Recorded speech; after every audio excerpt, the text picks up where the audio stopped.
కాబట్టి నమ్మిన వ్యక్తి మోసం చేసే అవకాశం ఉంది కాబట్టి జాగ్రత్తగా ఉండండి.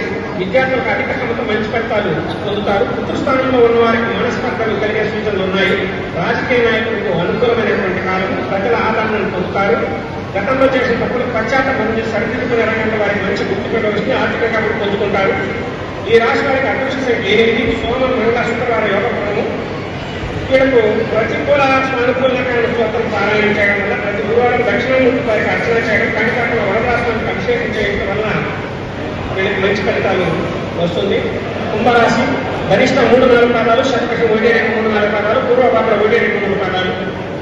ఈ సంవత్సరం ఈ రాశి వారికి మిశ్రమ ఫలితాలు కనిపిస్తుంది. ఏళ్ళనాశి అనే ప్రభావం వలన పనుల్లో ఆలస్యం, అనవసర ప్రయాణాలు, అధికమైనటువంటి ఒత్తిడి కలుగుతుంది.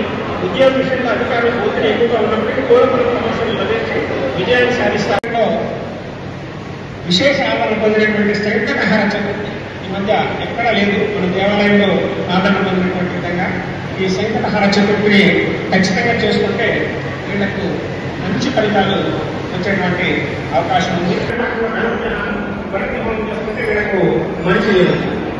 ఇంకా కర్ణాటక రాష్ట్ర ఫలితాలు చూసినట్టు పునర్వసు 4వ పాఠంలో కుటుంబ సభ్యులు కూడా మీరు చేసేటువంటి పనులు సహకరిస్తారు. వారికి అనుకూల సమయం అని చెప్పవచ్చు.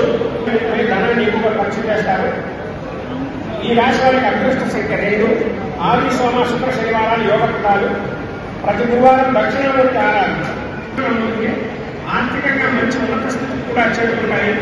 కొత్త వ్యాపారం అష్టమ శని సంచారం వల్ల అనవసరమైన ప్రయాణాలు కాస్త బాధిస్తాయి. ఎంతో కాలంగా వాయిదా పనులన్నీ కూడా పూర్తవుతాయి. జన్మరాశులకు